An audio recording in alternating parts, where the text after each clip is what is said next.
Hello friends, welcome to honey JS academy daily current affairs with GS points 21 July. So మనము ఈ Hindu express, ఈనాడు, PIB తీసుకుంటాం. ముఖ్యంగా very famous articles వార్తల్లో ఉన్నాయి. Polity కావచ్చు. మనం ఈ రోజు నుంచి ఇండియన్ సొసైటీ కూడా కరెంట్ అఫైర్స్ లోపల యాడ్ చేస్తున్నాం. సో అంతకుముందు కరెంట్ అఫైర్స్లో డిస్కస్ చేసేది పాలిటీ కింద.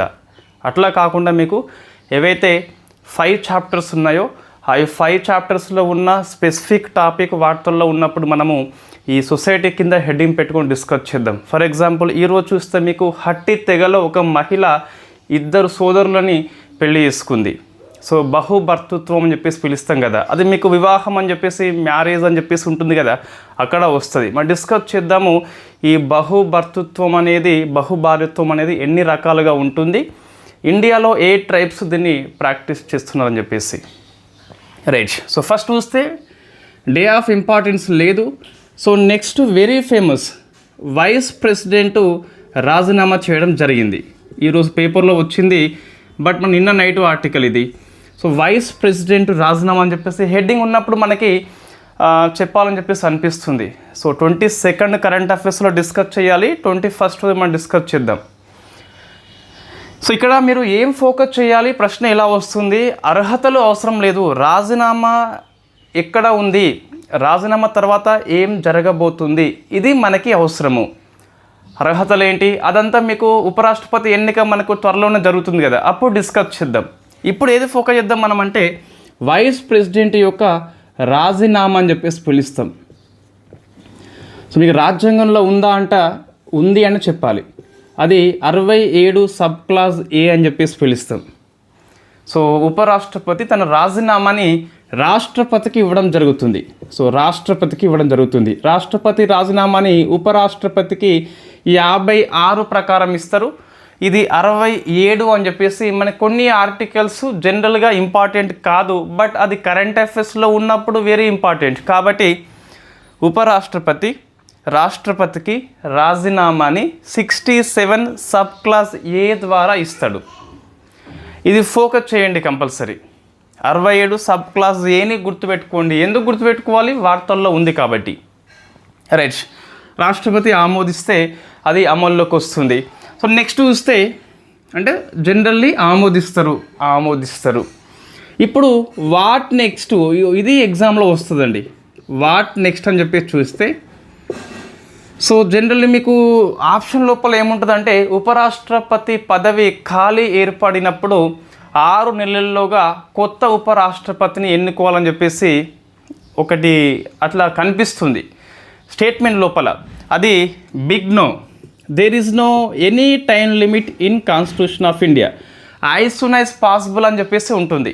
అంటే ఉపరాష్ట్రపతి పదవి ఏ కారణంగా అయినా ఖాళీ ఏర్పడితే మనము వీలైనంత త్వరగా ఎన్నుకోవాలని చెప్పేసి ఉంటుంది. కాబట్టి టైం లిమిట్ అక్కడ మనకు చెప్పలేదు, అది మీకు మైండ్లో పెట్టుకోండి. So there is no any time limit, but ఏంటి అంటే యాజ్ సూన్ యాజ్ పాసిబుల్ అయితే కొత్త ఉపరాష్ట్రపతిని ఎన్నుకోవాలని చెప్పేసి ఉంటుంది. అంతవరకు రాజ్యసభ సమావేశాలని డిప్యూటీ చైర్పర్సన్ కండక్ట్ చేస్తాడు. పెద్ద మీకు ఇబ్బంది అయితే కనిపించదు. కాబట్టి సో 6 months లాంటిది టైం లిమిట్ ఇక్కడ పేర్కొనలేదు రాజ్యాంగము, అది గుర్తుపెట్టుకోండి.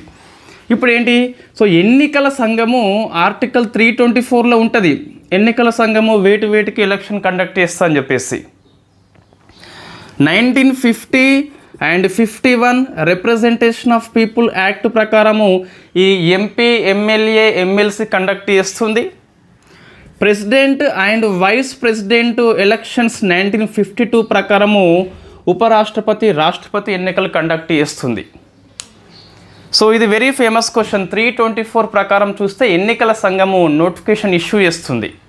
దేని ప్రకారము అంటే 324 ఆర్టికల్ ప్రకారము.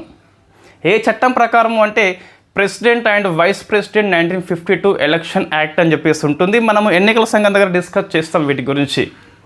చాలా చట్టాలు ఉంటాయండి. మోస్ట్ నిర్లక్ష్యం చేయబడ్డ topic representation of people act 1950 and 1951. మనం ఫోకస్ చేద్దాము ఇండియన్ పాలిటీ క్లాస్ లోపల. ఇది తరచుగా ఎగ్జామ్లో వస్తుంది, ఇటీవల ట్రెండ్ మారింది. రైట్. ఇంకా ఎక్కడ కండక్ట్ చేస్తారు, నియమాలు ఏంటని చెప్పి చూస్తే president and vice president election 1974 అని చెప్పేసి రూల్స్ ఉంటాయి. పార్లమెంట్ భవనం లోపలనే కండక్ట్ చేయడం జరుగుతుంది ఉపరాష్ట్రపతి యొక్క ఎన్నిక అని చెప్పేసి. సో ఎన్నిక అర్హత ఏంటి, దళం లోపల ఎవరు ఉంటారు మనం డిస్కస్ చేసినాం చాలాసార్లు, మరొకసారి డిస్కస్ చేద్దాం. ఎప్పుడు ఈ ఉపరాష్ట్రపతి ఎన్నిక అనేది మీకు వస్తుంది కదా, రాజీనామా అంటే కొత్త ఉపరాష్ట్రపతిని ఎన్నుకోవాల్సిందే. సో దానికోసం మళ్ళీ మనం డిస్కస్ చేద్దాం వార్తల్లో వచ్చినప్పుడు. ఇప్పుడు ఏం ఫోకస్ చేయాలి అంటే 67 సబ్ క్లాస్ ఏ ఫోకస్ చేయండి. There is no any time limit. ఎన్నికల సంఘం యొక్క చట్టాలు గుర్తుపెట్టుకోండి. 1952 నోటిఫికేషన్, 74 వచ్చేసి రూల్స్. ఇది ఉపరాష్ట్రపతి తొలగింపు గురించి మీకు రాజీనామా గురించి వార్తల్లో వచ్చింది.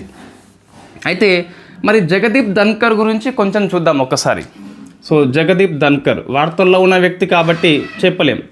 ఇతంది రాజస్థాన్ అండి, సో రాజస్థాన్ రాష్ట్రం అని చెప్పేసి. సో వెరీ ఫేమస్ క్వశ్చన్ ఎలా వస్తుంది అంటే, ఇంతకుముందు పదవుల విషయంలో ఏమన్నా ఉన్నదని చెప్పేసి చూస్తే ఎస్ అని చెప్పాలి. 2019 నుంచి 22 వరకు వెస్ట్ బెంగాల్ గవర్నర్గా పనిచేసిండు. సో వెస్ట్ బెంగాల్ గవర్నర్గా పనిచేసిండు.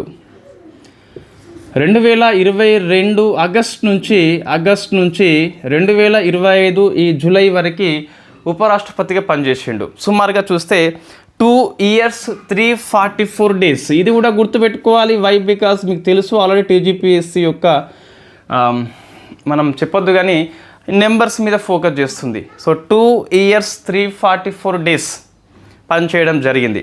అంతకుముందు పశ్చిమ బెంగాల్ యొక్క ఎమ్మెల్యేగా పనిచేసిండు. పార్లమెంటరీ వ్యవహారాల శాఖలో సహాయ మంత్రిగా పనిచేసిన వ్యక్తి జగదీప్ ధన్కర్. ఈయన కొలిజియం సిస్టమ్ మీద తరచుగా విమర్శలు చేయడం జరిగింది. జగదీప్ ధన్కర్ పశ్చిమ బెంగాల్ గవర్నర్ ఉన్నప్పుడు నెంబర్ ఆఫ్ టైమ్స్ ప్రభుత్వాన్ని కొంచెం ఇబ్బంది పెట్టేలా ప్రవర్తన చేయడం జరిగింది. సో జగదీప్ ధన్కర్ అని చెప్పేసి ఒకసారి మీరు 2022 ఆగస్టు కరెంట్ అఫైర్స్ మన క్లాస్ చూస్తే మీకు ఈయన గురించి ఇంకొంచెం బెటర్గా అర్థమవుతుంది. ఓకే, సరిపోతుంది ఇది. సో ఇక్కడ ఏం గుర్తుపెట్టుకోవాలి, ఈ మొత్తం ఆర్టికల్ నుంచి 67 సబ్ క్లాస్ ఏ గుర్తుపెట్టుకోవాలి, రాజీనామాని రాష్ట్రపతికి సమర్పణ అని చెప్పేసి. There is no any time limit, అది మైండ్లో పెట్టుకోండి. నెక్స్ట్, ఎన్నికల సంఘం కండక్ట్ చేస్తుంది ఇది ఉపరాష్ట్రపతి ఎన్నికని. 1952 చట్టం ఉంటుంది. ఈ రూల్స్ కోసం 74 చట్టం అని చెప్పేసి పనిచేస్తుంది. సరిపోతుందండి, ఇంతకంటే ఎక్కువ అయితే అవసరం లేదు. అయితే రాజీనామా చేసిన 3వ వ్యక్తి అని చెప్పేసి పిలుస్తామని పేపర్లో వచ్చింది. సో బైరన్ సింగ్ షెకావత్ రాజీనామా చేస్తాడు. ఫస్ట్లో మనకి వివి గిరి రాజీనామా చేస్తాడు. ఇద్దరు కాకుండా ఒక ముగ్గురు ఉన్నారు మళ్ళీ. వీళ్ళెవరు అంటే రాష్ట్రపతిగా ఎన్నికైనందున ఉపరాష్ట్రపతి పదవికి రాజీనామా చేయడం జరిగింది. వాళ్ళు చూస్తే మీకు కేఆర్ నారాయణన్, శంకర్ దయాల్ శర్మ, ఆర్ వెంకటరమణ అని చెప్పేసి వీళ్ళు ఉపాధ్యక్షులుగా పనిచేస్తూ అధ్యక్షులుగా పోటీ చేయడం జరిగింది. నెగ్గారు కాబట్టి రాజీనామా చేసిండ్రు. సో అట్లా ముగ్గురు, ఇట్లా ముగ్గురు అని చెప్పేసి మైండ్లో పెట్టుకోండి. కొన్నిసార్లు ఎగ్జామ్లో వస్తే రావచ్చు అన్నట్టు. ఇది మీరు ఆన్సర్ చేయండి. సో మరణించిన ఉపరాష్ట్రపతి ఎవరని చెప్పేసి ఒకసారి ఆన్సర్ చేసే ప్రయత్నం చేయండి. ఇది పాలిటీ ఆర్టికల్ అండి. ఇంతకంటే డెప్త్గా ఏమొస్తుందండి? సో మనము 360 degrees యాంగిల్ కాదు, మనం 720 degreesలో డిస్కస్ చేయడం జరుగుతుంది. సో నెక్స్ట్ చూస్తే సొసైటీ ఆర్టికల్ వార్తల్లో వచ్చింది. హట్టి తెగ అని చెప్పేసి మనం హట్టి తెగ డిస్కస్ చేసినామండి. వీళ్ళకి ఇటీవలనే ఎస్టీ హోదా వచ్చింది. సో ఇది హిమాచల్ ప్రదేశ్లో ఉన్న ఒక ట్రైబ్ అని చెప్పేసి పిలుస్తాం. ఎందుకు వార్తల్లో వచ్చిందంటే ఒక మహిళ హట్టి తెగలో, ఒక మహిళ, మీకు హట్టి తెగలో ఈ ప్రాక్టీస్ అంతగా కనిపించదు, బట్ ఇక్కడ వెరీ ఫస్ట్ టైం కనిపిస్తుంది. ఒక మహిళ, సో ఒక మహిళ, ఈమె ఇద్దరిని సోదరులు, ఇన్ఫ్యాక్ట్ వీళ్ళిద్దరూ సోదరులు, ఈమె కాదు వీళ్ళిద్దరు బ్రదర్సు, ఇద్దరిని ఒకేసారి పెళ్లి చేసుకుంది. సో 1+1 ఆఫర్ కింద ఇద్దరిని పెళ్లి చేసుకుంది. సో మీకు చూస్తే ఇక్కడ కనిపించాలి అంటే జస్ట్ ఈ హట్టి తెగ వార్తల్లో ఉంది. మనం ట్రైబ్స్లో రాసేవాడిని జనరల్గా, బట్ ఇది మీకు వివాహం అని చెప్పేసి పాఠం ఉంది కాబట్టి అక్కడ వస్తుందండి. సో మీకు ఏక వివాహం విషయంలో డౌట్స్ ఉండవు. ఇక్కడ బహు వివాహం అని చెప్పేసి పిలుస్తాం. సో ఇన్ఫ్యాక్ట్ అంటే ఒకరికంటే ఎక్కువని పెళ్లి చేసుకుంటారు 1+1 ఆఫర్ కింద. ఇది ఫర్ ఎగ్జాంపుల్ ఒక భార్య అంటే ఒక మహిళ ఇద్దరిని పెళ్లి చేసుకుంటుంది. సో ఇద్దరిని పెళ్లి చేసుకుంటుంది, దీన్ని మనము సో బహు భర్తృత్వంగా పిలుస్తాం. సో బహు భర్తృత్వంగా పిలుస్తాం అన్నట్టు. అయితే ఈ భార్య రెండు రకాలుగా పెళ్లి చేసుకుంటుంది. ఒకటేమో సోదర అని చెప్పేసి ఉంటుంది, మరొకటేమో అసోదర అని చెప్పేసి ఉంటుంది. సో సోదర అంటే అర్థమైంది అంటే ఒక మహిళ ఇద్దరు బ్రదర్స్ని పెళ్లి చేసుకుంటుంది. This is the best example. మనకి హట్టి తెగ మహిళ చేసిన పని ఇదే. లేదా ద్రౌపది కూడా మనకి 5గురిని పెళ్లి చేసుకుంది. సో దాన్ని మనము సోదర అని చెప్పేసి పిలుస్తాం. అంటే ఒక మహిళ ఇద్దరు అన్నదమ్ముల్ని పెళ్లి చేసుకుంటుంది. మనకి జనరల్గా ప్రాక్టీస్ వచ్చేసి ఎక్కడ పనిచేస్తుంది అంటే ఎక్కువగా మీకు ఈ ఖాసీ తెగ అని చెప్పేసి ఉంటుంది, లేదా బోటి తెగ అని చెప్పేసి ఉంటుంది, నీలగిరి తోడాలు అని చెప్పేసి హిమాలయ ప్రాంతం లోపల మీకు ఎక్కువ కనిపిస్తుందండి. ఇక్కడ ఇది సో ఖాసీ తెగ అని చెప్పేసి, బోడి తెగ అని చెప్పేసి, నీలగిరి తోడాలు అని చెప్పేసి ఉంటుంది. సో అచ్చా ఇంకోటి మీకు మనం డిస్కస్ చేద్దాం తర్వాత. ఈ ఖాసీ అండ్ నీలగిరి తోడాల్లో మరొక ప్రాక్టీస్ కనిపిస్తుంది. అదే సో బహు భార్యత్వము అండ్ భర్తృత్వము రెండు కనిపిస్తాయి. ఎవరికి భార్య భర్తనో ఎవరికి అర్థం కాదు. ఒక మహిళకి ఇద్దరు భర్తలు ఉంటారు, ఆ ఇద్దరు భర్తలకి మరొక ఇద్దరు భార్యలు ఉంటారు. ఇది మొత్తం మీద ఆషాఢ మాసం ఆఫర్. ఇది మొత్తం మీద ఎవరో అర్థం కాదు. ఇది రేర్ ప్రాక్టీస్ అండి. ఇది కాశీలో కనిపిస్తుంది అండ్ తోడాల్లో కనిపిస్తుంది. ఇది గుర్తుపెట్టుకోండి, రైట్. నెక్స్ట్ మరొక రకమైన బహుభర్తృత్వం చూస్తే అది అసోదర అని చెప్పేసి పిలుస్తాం. ఒక మహిళ ఇద్దరిని పెళ్లి చేసుకుంటుంది, వాళ్ళు ఇద్దరు బ్రదర్స్ అయి ఉండరని చెప్పేసి ఉంటుంది. ఇది ముఖ్యంగా మీకు కేరళ నాయర్స్లో కనిపిస్తుంది. So Kerala Nairs very famous, మాకు తెలుసు వాళ్ళు అక్కడ కనిపిస్తుంది. ఇంకొకటి చూస్తే మార్విజన్ తెగ అని చెప్పేసి ఉంటుంది, అక్కడ కనిపిస్తారు. సో ఎక్కువ చూస్తే మీకు ఈ బహుభర్తృత్వం లోపల సోదర అని చెప్పేసి ఈ టైపే మీకు ఎక్కువ కనిపిస్తుందండి, రైట్. నెక్స్ట్ చూస్తే ఇక్కడ బహుభార్యత్వం అని చెప్పేసి, బహుభార్యత్వం అంటే మీకు ఒక అబ్బాయి ఇద్దరిని పెళ్లి చేసుకోవడం. మళ్ళీ 2 టైప్స్గా ఉంటుంది. అది ఒక అబ్బాయి ఇద్దరు అక్క చెల్లెల్ని పెళ్లి చేసుకుంటాడు, 1+1 ఆఫర్ కింద. అక్క వేసుకుని చెల్లి రావాల్సిందే ఏంబడి. దాన్ని మనము ఇంగ్లీష్లో సో తెలుగులో ఫస్ట్ భాగిని అంటాం. సో సరోగల్గా పిలుస్తాం ఇంగ్లీష్లో. ఈ సోదర అంటే మీకు ప్యాటర్నల్గా పిలుస్తాం. సో ప్యాటర్నల్గా పిలుస్తాం ఇంగ్లీష్లో. ఇది నాన్ ప్యాటర్నల్. సో సరోగల్ అంటే ఒక అబ్బాయి ఇద్దరు అమ్మాయిలను పెళ్లి చేసుకుంటాడు, 1+1 ఆఫర్ కింద. బోత్ ఆర్ సిస్టర్స్ అని చెప్పేసి ఉంటుంది. సో దీన్ని భాగిని అని చెప్పేసి పిలుస్తాం. ఇది ఎక్కువగా మీకు ఈ ముండా అని చెప్పేసి, ఇబ్బర్స్ అని చెప్పేసి గోండులో కనిపిస్తుంది. ముండాస్, గోండు అండ్ ఇబ్బర్స్ అని చెప్పేసి ఉంటుంది. నెక్స్ట్ అభాగిన్ అని చెప్పేసి ఉంటుంది. ఈ అభాగిన్ అంటే ఒకతనే ఇద్దరిని చేసుకుంటాడు, బట్ వాళ్ళిద్దరూ సిస్టర్స్ కాదు. దీన్ని మీకు అభాగిన్ అని చెప్పేసి పిలుస్తాం. ఇది నాగా, బైగా అండ్ ఉరలి తెగల్లో కనిపిస్తుంది. నాగా, బైగా అండ్ ఉరలి అని చెప్పేసి రెండింటిని కలిపేస్తే సో బహు భర్తృత్వం అంటాము, బహు భార్యత్వం అంటాం. ఇటువంటి దాన్ని మీకు సో ఇక్కడ ఖాసీ అండ్ నీలగిరి తోడల్లో చూస్తాం. ఇవి రెండు గుర్తుపెట్టుకోవాలి, డిఫరెంట్ ఇక్కడ. సో ప్రాక్టీసెస్ డిఫరెంట్స్ ఉన్నాయి, ఒకసారి చూసుకోండి. బహు భర్తృత్వంలో 2 టైప్స్ ఉంటుంది, paternal, non paternal. Same brothers అంటే ప్యాటర్నల్, కాదు అంటే నాన్ ప్యాటర్నల్.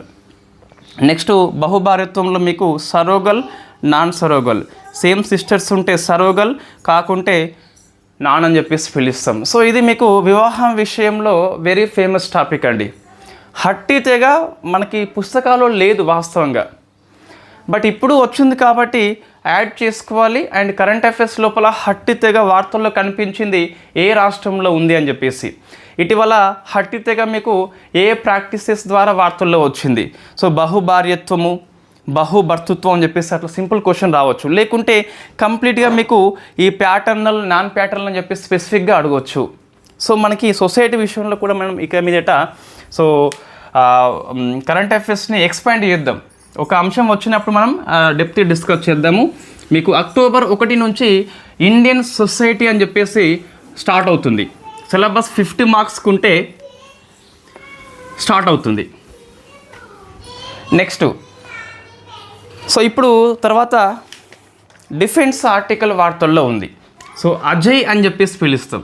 ఇది మనం డిస్కస్ చేసినాం ఇంతకుముందు డిఫెన్స్ కరెంట్ అఫైర్స్ 2024లో. డిఫెన్స్ కరెంట్ అఫైర్స్ 24 క్లాస్ చూస్తే మీకు 90% కరెంట్ అఫైర్స్ రివిజన్ మాదిరిగా పనిచేస్తుంది. సో అజయ్ ఏంటి అంటే మీకు ఇది ఒక అర్నాల క్లాసు. అర్నాల క్లాస్ అంటే ఏంటి? సో ఈ తరగతి లోపల ఇది ఫస్ట్ నౌక అని చెప్పేసి ఉంటుంది. ఇది యాంటీ సబ్మెరైన్ వార్ఫేర్ అని చెప్పేసి పిలుస్తాం. సబ్మెరైన్ని అటాక్ చేస్తుంది. సో అర్నాల క్లాసు మొత్తం ఇక్కడ 8 నౌకలు ఉంటాయి. ఆ 8లో ఫస్ట్ది అర్నాల, లాస్ట్ది అజయ్. ఇంకా మీకు అక్షయ్ అని చెప్పేసి ఉంటుంది, ఆన్రోత్ అని చెప్పేసి ఉంటుంది. సో ఇక్కడ అర్నాల క్లాస్ గుర్తుపెట్టుకోవాలి. దీన్ని ఎవరు నిర్మిస్తున్నారని చెప్పేసి చూస్తే garden reach ship builders and engineers from Calcutta అని చెప్పేసి 8ని అదే నిర్మిస్తుంది. అర్నాల క్లాస్ గుర్తుపెట్టుకోండి, అజయ్ గుర్తుపెట్టుకోండి. ఇది ఏంటని చెప్పేసి వస్తుంది ఎగ్జామ్లో, యాంటీ సబ్మెరైన్ వార్ఫేర్ షిప్. సబ్మెరైన్ని అటాక్ చేస్తుంది. What is the meaning of submarine? నీటి అడుగు భాగంలో ఉంటుంది. సో ఇది అటాక్ చేస్తుంది కాబట్టి మనం యాంటీ సబ్మెరైన్ వార్ఫేర్గా పిలుస్తాం. సరిపోతుంది. జస్ట్ అజయ్ అండ్ అర్నాల క్లాస్ గుర్తుపెట్టుకోండి. నెక్స్ట్ సైన్స్ అండ్ టెక్నాలజీలో తరచుగా మీకు vaccines very famous topic, diseases very famous topic. భారతదేశంలో స్వదేశీయంగా తయారు చేయబడ్డ మలేరియా వ్యాక్సిన్ని ఆమోదించారు. దాని పేరు చూస్తే మీకు యాడ్ఫల్సీ వ్యాక్స్ అని చెప్పేసి పిలుస్తాం. సో యాడ్ఫల్సీ వ్యాక్స్ ఇది ఒక మలేరియా వ్యాక్సిన్ అండి. మలేరియా కారణమైన జీవి ఏంటి? మీకు పరాన్నజీవి ప్లాస్మోడియము ఫాల్సిఫారం అని చెప్పేసి పిలుస్తాం. అయితే ఈ వ్యాక్సిన్ యొక్క స్పెషల్ ఏంటి అంటే ఇది మీకు ప్లాస్మోడియం అని చెప్పేసి ఉంటుంది కదా. ఈ ప్లాస్మోడియం యొక్క లైఫ్ సైకిల్లో ప్రతి భాగాన్ని ఇది అటాక్ చేస్తుంది. మీకు జీవి అనేది ఇన్ఫ్యాక్ట్ ఆ లైఫ్ సైకిల్ ఉంటుంది కదా, వివిధ దశలు అని చెప్పేసి ఉంటుంది. ఆ దశలు అన్నిటినీ ఇది అటాక్ చేస్తుంది. ప్రపంచంలో ఇటువంటిది వెరీ ఫస్ట్ టైం. మలేరియా కారణమైన జీవి ఏంటి? మీకు ప్లాస్మోడియం ఫాల్సిఫారం యొక్క లైఫ్ సైకిల్లో ప్రతి సైకిల్ని ఇది అటాక్ చేస్తుంది. దీన్ని ఎవరు ఆవిష్కరించాలని చెప్పి చూస్తే ఐసీఎంఆర్ యొక్క డిపార్ట్మెంటు భువనేశ్వర్లో ఉంది. అది సో భువనేశ్వర్. దాంతోపాటు national institution of malaria research centre అని చెప్పేసి సో ఈ రెండు కలిపి డెవలప్ చేయడం జరిగింది. సో ఐసీఎంఆర్లో ఎక్కడ ఉంది శాఖ? భువనేశ్వర్ అని చెప్పేసి గుర్తుపెట్టుకోండి. ఇంకోటి ఎన్ఐఎంఆర్ అని చెప్పేసి పిలుస్తాం. సో మీకు ఇది ప్లాస్మోడియం అని చెప్పేసి అనుకుంటే దీని లైఫ్ సైకిల్ ఉంటుంది కదా, ఈ లైఫ్ సైకిల్లో మీకు ప్రతి భాగాన్ని ఇది అటాక్ చేస్తుంది. ఇటువంటి బహుళ దశల వ్యాక్సిన్ వెరీ ఫస్ట్ టైం అండి. ఇది సైంటిఫిక్ పరిభాషలో మనం ఏమని పిలుస్తాం అంటే ఒక వ్యాక్సిన్ అనేది జీవి మీద కాకుండా జీవి యొక్క లైఫ్ సైకిల్లో ప్రతి భాగాన్ని హిట్ చేస్తుంది. దీన్ని మనము సో చిమేరిక్ అని చెప్పేసి పిలుస్తాం. ఈ పదం గుర్తుపెట్టుకోవాలి, సైంటిఫిక్ వర్డ్. ఇది ఒక చిమేరిక్ వ్యాక్సిన్ అంటే ఏంది? వ్యాధికారక జీవి యొక్క జీవిత చక్రం లోపల ప్రతి భాగాన్ని లార్వా దశలో కావచ్చు, మీకు మొత్తంగా వచ్చినప్పుడు కావచ్చు, ఇది హిట్ చేస్తుంది. అదే మీకు చిమరిక్ అని చెప్పేసి పిలుస్తాం. సో వ్యాక్సిన్ పేరు అవసరం ఉంటుంది, డెవలప్డ్ బై అని చెప్పేసి సంస్థ అవసరం ఉంటుంది. ఏ రకమైన వ్యాక్సిన్? చిమరిక్ అని చెప్పేసి పిలుస్తాం. సో కాబట్టి అది మీరు గుర్తుపెట్టుకోవాలి. సో నెక్స్ట్ అండి, పర్యావరణ అంశాలు. మనకి పార్లమెంటరీ సెషన్స్ అనేవి స్టార్ట్ అయినాయి. సో స్టార్ట్ అయినాయి కాబట్టి కొన్నిసార్లు మనకి పార్లమెంటరీ సెషన్స్ లోపల క్వశ్చన్ అవర్లో మంత్రులు ఆన్సర్స్ ఇస్తూ ఉంటారు. అందులో కొన్ని మన ఎగ్జామ్ పాయింట్ ఆఫ్ వ్యూలో వెరీ ఫేమస్ ఆర్టికల్స్ అయిపోతాయి.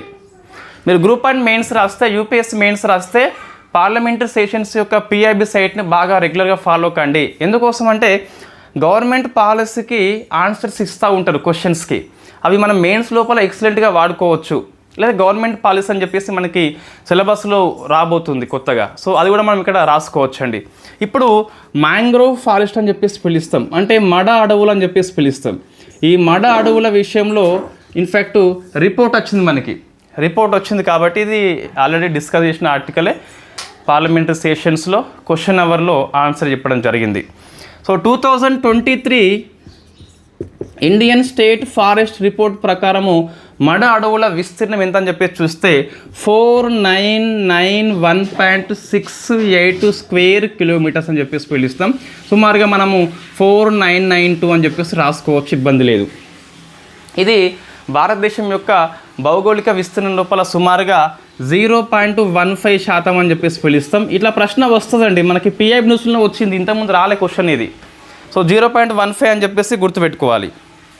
మొత్తం మీద ఎన్ని రాష్ట్రాల్లో ఎన్ని యూటీలో విస్తరించబడి ఉంది అంటే 9 స్టేట్స్ ప్లస్ 3 యూటీస్. సో మీకు అండమాన్ నికోబార్ దీవుల్లో ఉంటుంది, దాద్రా నగర్లో ఉంటుంది అండ్ పాండిచ్చేరిలో ఉంటుంది. రైట్, ఈ 9 స్టేట్స్లో మీకు ఫస్ట్ ఏంటని చెప్పేసి అట్లా ప్రశ్న కొన్నిసార్లు వస్తే రావచ్చు. సో ఫస్ట్ వచ్చేసి వెస్ట్ బెంగాల్ అండి.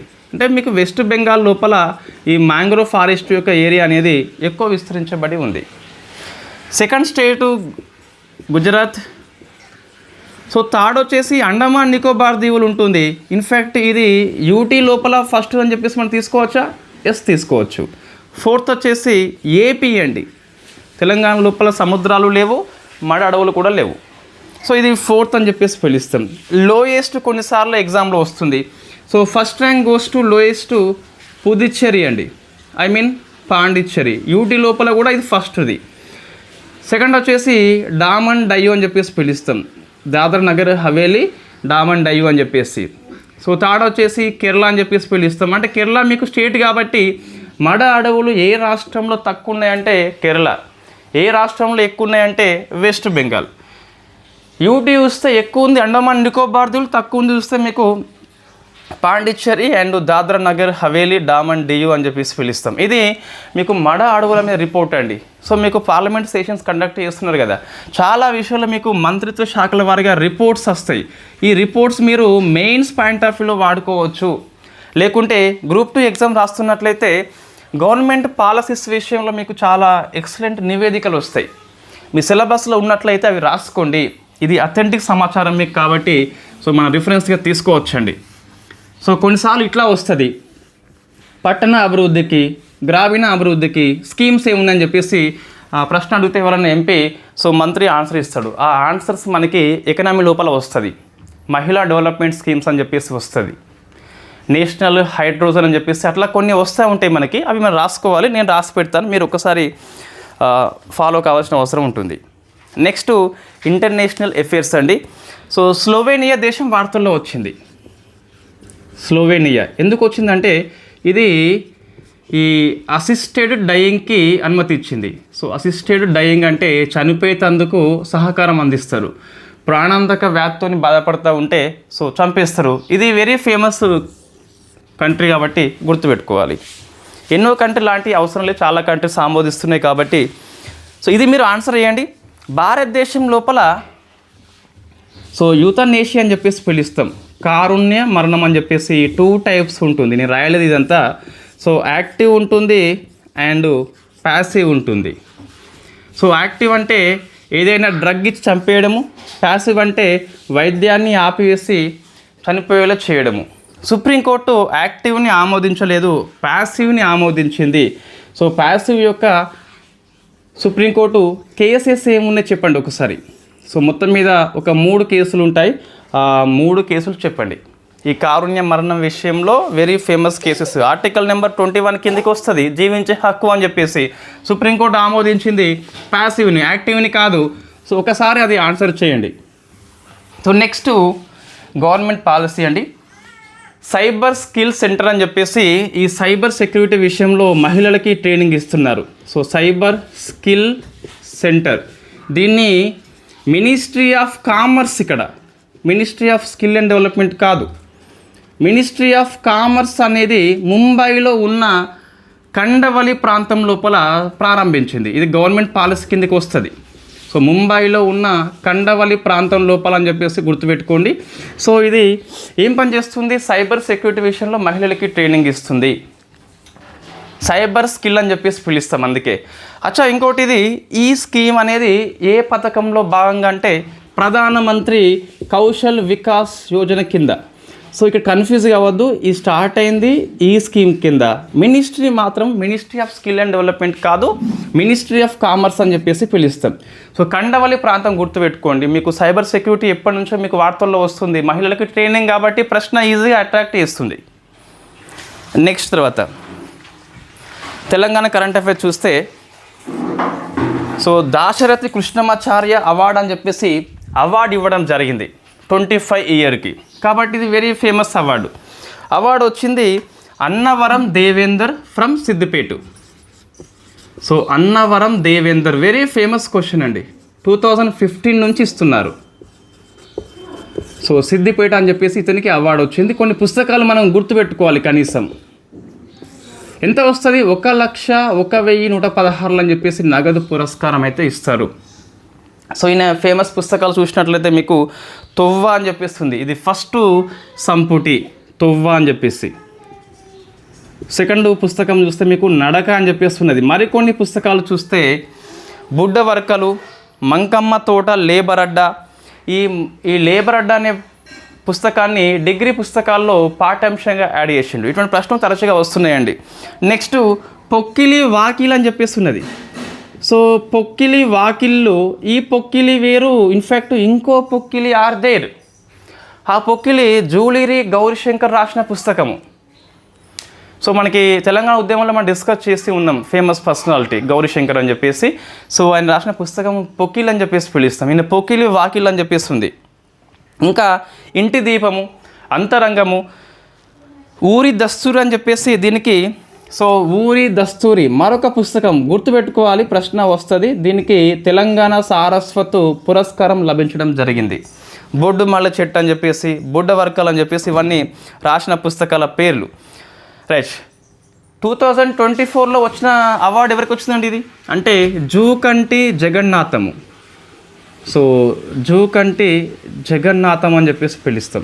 2015లో ఫస్ట్ పురస్కారం మీకు తిరుమల శ్రీనివాసాచార్య అని చెప్పేసి పిలుస్తాం, తిరుమల శ్రీనివాసాచార్య.